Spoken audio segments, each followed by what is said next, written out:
5 राज्यों में विधानसभा का चुनाव है और 4 मई को परिणाम सामने आएंगे।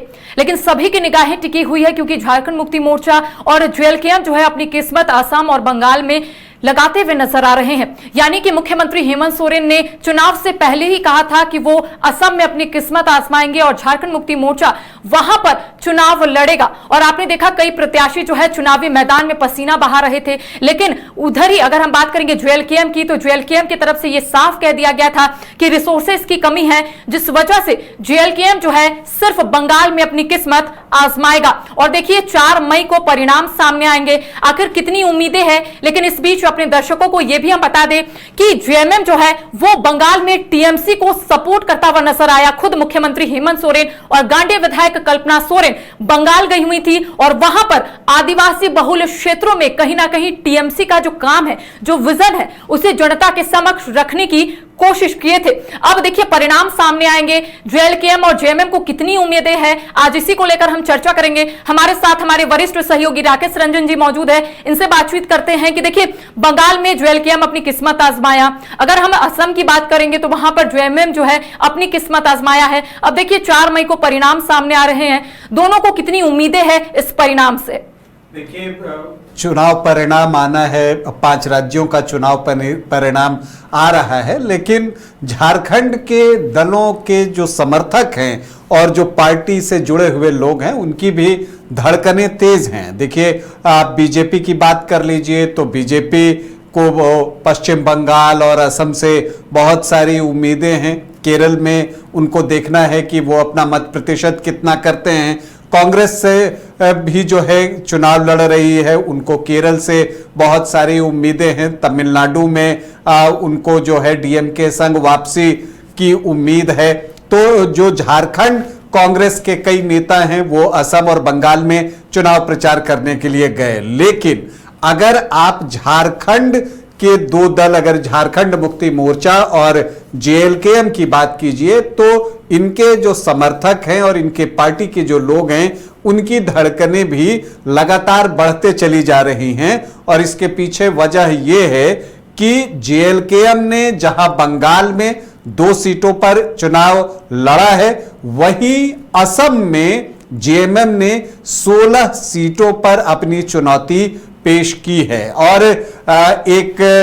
जब झारखंड विधानसभा का चुनाव चल रहा था तो उस समय हेमंत वर्सेस हेमंता का जो एक राइवलरी सामने आई थी, उसका एक्सटेंशन असम में देखने को मिला है। और वहां पर जो है हेमंता बिस्वा शर्मा को चुनौती देने के लिए हेमंत सोरेन भी पहुंचे, वहां पर कल्पना सोरेन भी थी और तमाम जो जेएमएम के मंत्री हैं और अन्य नेता हैं वहां पर पहुंचे थे। तो 16 सीटों पर जेएमएम चुनाव लड़ रहा है और जेएमएम को यह साबित करना है कि उसने असम में अपनी एक पैठ बनाई है और उसका जो एक टी ट्राइब्स के जो वोटर्स थे, खास करके उन पर जो उनकी निगाहें थी, उसमें बड़े पैमाने पर सेंधमारी कर पाए हैं या नहीं कर पाए हैं। ये बातें जब चुनाव परिणाम सोमवार को आएगा तो सब कुछ स्पष्ट हो जाएगा।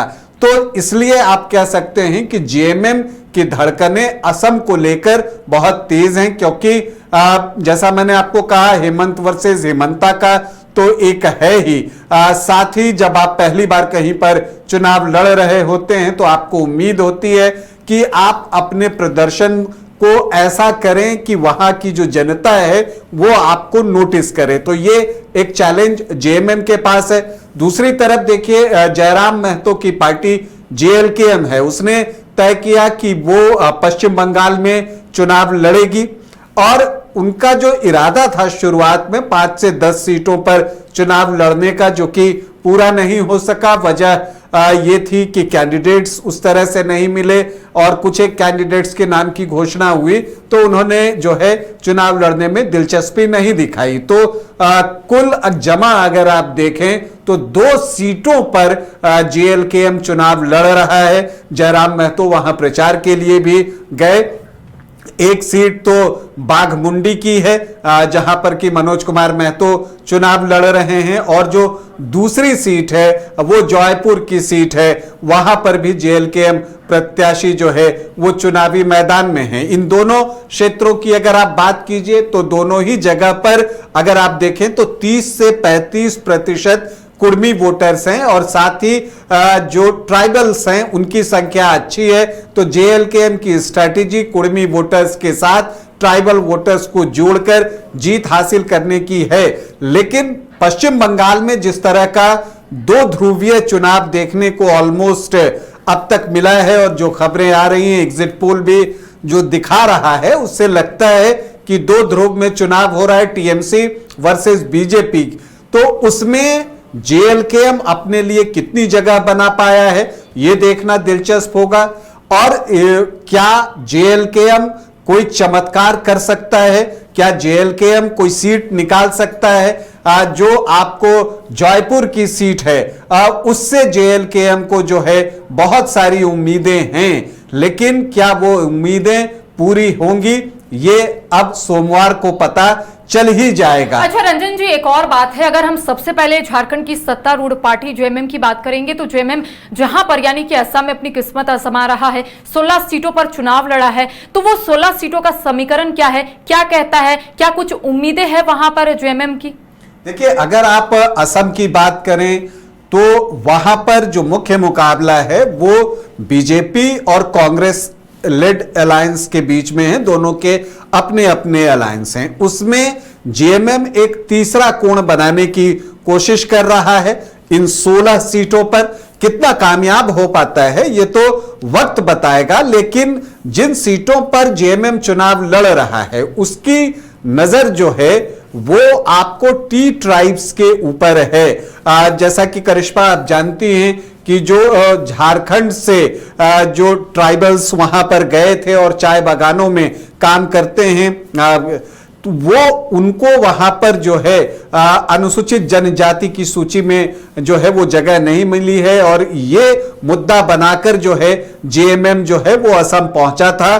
तो उनकी नजर इन क्षेत्र की सीटों पर है जहां की इनकी संख्या अच्छी खासी है। तो अब यही देखना है कि क्या जो टी ट्राइब्स के वोट थे वो क्या जेएमएम की तरफ शिफ्ट हुए हैं, क्योंकि टी ट्राइब्स को लुभाने के लिए बीजेपी ने भी कई योजनाएं शुरू की, और इसके अलावा कांग्रेस के भी अपने वादे हैं। अब जेएमएम वहां पर जाकर उसने कहा कि वो उनकी लड़ाई लड़ने के लिए आया है। तो जो टी ट्राइब्स के वोटर्स हैं वो कितना विश्वास जता पाए हैं जेएमएम के ऊपर, ये सोमवार को पता चल जाएगा। हालांकि अगर आप देखें वहां पर मुख्यमंत्री हेमंत सोरेन की जो सभाएं हुई, या कल्पना सोरेन गांडे विधायक वहां चाय बागानों में भी गई और उन्होंने कई क्षेत्रों में अपने प्रत्याशी के लिए प्रचार किया, तो वहां पर भीड़ अच्छी आई, लोग सुनने के लिए आए, चाहे मुख्यमंत्री हेमंत सोरेन हो या कल्पना सोरेन हो। देखना यह दिलचस्प होगा कि क्या ये भीड़ वोट में कन्वर्ट हो रही है।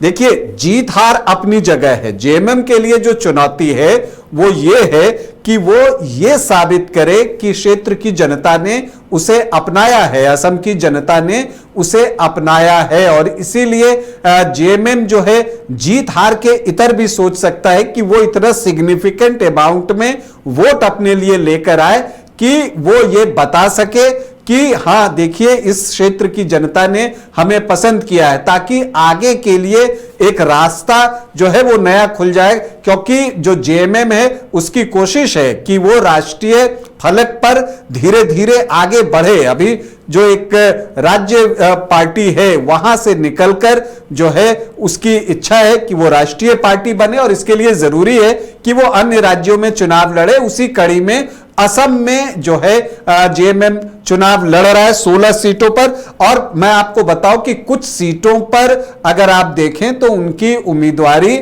मजबूत जान पड़ती है, जहां वो फाइट को ट्रायंगुलर बना सकते हैं। एक मजबूत की सीट है, यहां पर प्रीति रेखा बारला जेएमएम की कैंडिडेट हैं, स्वर्गीय प्रदीप नाग की धर्मपत्नी हैं। इनके चुनाव प्रचार के लिए हेमंत सोरेन पहुंचे भी थे। यहां पर 5 उम्मीदवार हैं हालांकि अगर आप देखें तो पिछली बार ये सीट बीजेपी ने जीती, माफ कीजिएगा बीपीएफ ने, बोडो पीपुल्स फ्रंट ने जीती थी, लेकिन तब जो बीपीएफ था वो आपको कांग्रेस लेड अलायंस में था, इस बार वो बीजेपी के साथ है। तो अब देखना है कि मस्बत की सीट पर जेएमएम का प्रदर्शन कैसा रहता है।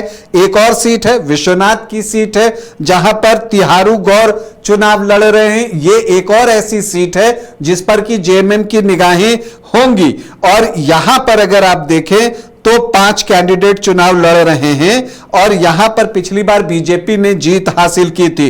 इसी तरह से मार्गेरेटा की सीट है, वहां पर जरमेल मिंज जो है वो चुनाव लड़ रहे हैं। उनकी दावेदारी जो है वो भी मुकाबले को ट्रायंगुलर बनाने की कोशिश करते हुए दिख रहे हैं। यहां पर 3 ही उम्मीदवार हैं मार्गेरेटा में, तो इस 3 उम्मीदवार में क्या यहां पर जेएमएम अपने लिए अपने को मुख्य मुकाबले में लेकर आ पाता है, यह देखना जो है दिलचस्प होगा। इसी तरह से अगर आप देखें तो दुलियाजन की सीट है, तो कई सीटें ऐसी हैं, कम से कम आप मानकर चलिए कि 3 से 5 सीटें ऐसी हैं असम में जहां पर जेएमएम को बहुत उम्मीदें हैं कि वो अपने आप को ट्रायंगुलर फाइट में लेकर आएगा। क्या ऐसा हो पाएगा, ये सोमवार को पता चल जाएगा। वैसे मुख्यमंत्री हेमंत सोरेन और कल्पना सोरेन बंगाल भी गए और वहां पर उन्होंने तृणमूल कांग्रेस के लिए प्रचार किया है। ज्यादातर वैसे क्षेत्रों में गए हैं जहां पर अगर आप देखें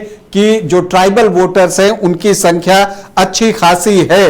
वैसे अगर हम बात करें तो देखिए जो दमदम उत्तर है वहां पर ट्राइबल वोटर्स उतने नहीं हैं, बावजूद इसके मुख्यमंत्री हेमंत सोरेन वहां पर तृणमूल के प्रचार के लिए गए थे। इसी तरह से हावड़ा के शिवपुर में भी वो गए थे, और बाकी अगर आप देखें रायपुर में गए जहां पर 24.5% के आसपास जो है वो ट्राइबल वोटर्स हैं। ताल डांगरा गए, दातन गए, केशियारी गए, बंदवान गए, मान बाजार गए, काशीपुर गए, तो कई सीटों पर जो है वो प्रचार करने के लिए हेमंत सोरेन वहां पर पहुंचे बंगाल में, और उन्होंने तृणमूल के लिए वोट मांगा है। तो जब सोमवार को बंगाल का चुनाव परिणाम आएगा तो इन सीटों पर भी जो है जेएमएम समर्थक और हम लोगों की नजर रहेगी कि वहां पर जो है तृणमूल कैसा प्रदर्शन करती है। तो कुल मिलाकर देखें कि परिणाम तो आपको 5 राज्यों के आने हैं,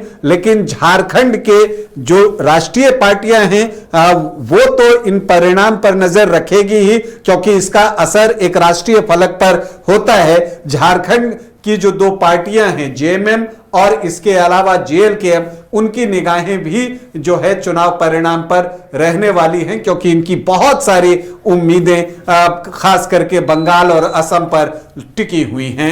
जाते जाते रंजन जी एक छोटा सा सवाल रहेगा, चूंकि जेएलकेएम भी बंगाल में अपनी किस्मत आजमा रहा है। 2 सीटों पर प्रत्याशी जो है चुनावी मैदान में उतरे थे, एक बाघमुंडी और एक जयपुर। क्या लगता है जेएलकेएम का कितना प्रभाव जो है वहां पर रहेगा? और इसके साथ ही राजनीतिक जमीन तलाशने के लिए इससे पहले भी खुद जयराम महतो वहां पर पहुंचे थे। क्या लगता है समीकरण क्या कह रहा है? एक छोटा सा सवाल रहेगा जाते जाते। देखिए, जैसा मैंने आपको कहा कि बाघमुंडी में मनोज कुमार महतो चुनाव लड़ रहे हैं, और जो जयपुर है वहां दिव्य ज्योति सिंह देव जो हैं वो जेएलकेएम के प्रत्याशी हैं। और जो जयपुर की सीट है वहां से जेएलकेएम को थोड़ी उम्मीदें हैं कि वहां पर वो बेहतर करेगा। देखिए, जो ये दोनों सीटें हैं यहां पर अगर आप देखें तो कुर्मी वोटर्स जो हैं वो 30 से 32, 33, 35% तक के बीच हैं। अगर ये वोट गोलबंद होकर जयराम महतो की तरफ आ गए तो वो सीधे मुख्य मुकाबले में आ सकते हैं। जो स्ट्रैटेजी रही है जेएलकेएम की जो दूर से दिखती है वो यही है कि जो कुर्मी वोटर्स हैं और साथ में जो ट्राइबल वोटर्स हैं उनको जोड़कर वो जीत का अपना समीकरण बनाए।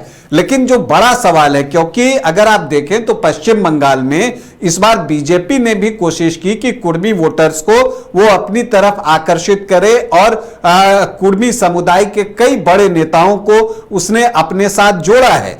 तो अब यही देखना दिलचस्प होगा कि जो कुर्मी वोटर्स हैं वो कितना जेएलकेएम की तरफ शिफ्ट हुए हैं। अब ज्यादा वक्त नहीं है, सोमवार को जो है वो पता सबको चल जाएगा कि वहां पर जेएलकेएम का प्रदर्शन कैसा रहा है। लेकिन इन 2 सीटों में से एक जयपुर की सीट ऐसी सीट है जहां से जयराम महतो और उनकी पार्टी को और उनके समर्थकों को उम्मीदें हैं कि वहां बेहतर करेंगे। और जैसा मैं बार बार कह रहा हूं, चाहे असम में जेएमएम की बात कर लीजिए या पश्चिम बंगाल में जेएलकेएम की बात कर लीजिए, जीत हार से इतर भी बहुत कुछ पाने के लिए इन दोनों पार्टियों के पास है कि आप कितना वोट शेयर अपने लिए जोड़ पाते हैं, क्योंकि उस आधार पर आप आगे की तैयारी कर सकते हैं। तो उस लिहाज से भी अगर आप देखें तो असम में जेएमएम के लिए और पश्चिम बंगाल में जेएलकेएम के लिए जो है वो एक टेस्ट है,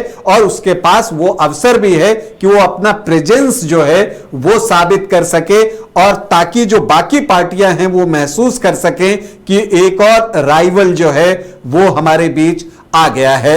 तो देखिए 5 राज्यों में विधानसभा का चुनाव संपन्न हो चुका है। अब परिणाम जो है वो सामने आएंगे, काउंटडाउन शुरू हो गया है। लेकिन झारखंड की जनता जो है वो नजर टिकाए बैठी है कि आखिर जेएमएम यानी कि झारखंड की सत्तारूढ़ पार्टी और जेएलकेएम किस तरह से वहां पर परिणाम लेकर आता है। और इसके साथ ही हम कह सकते हैं जेएलकेएम भी पूरे तरीके से इससे पहले भी तैयार था, लेकिन वहां पर सिर्फ 2 ही प्रत्याशी चुनावी मैदान में उतरे थे। झारखंड की सत्तारूढ़ जेएमएम की बात करेंगे तो 16 सीटों पर जेएमएम जो है अपनी किस्मत आजमा रहा है। सोमवार को परिणाम सामने आएंगे, तभी पता चलेगा कि वहां की जनता किसे अपना आशीर्वाद दी है।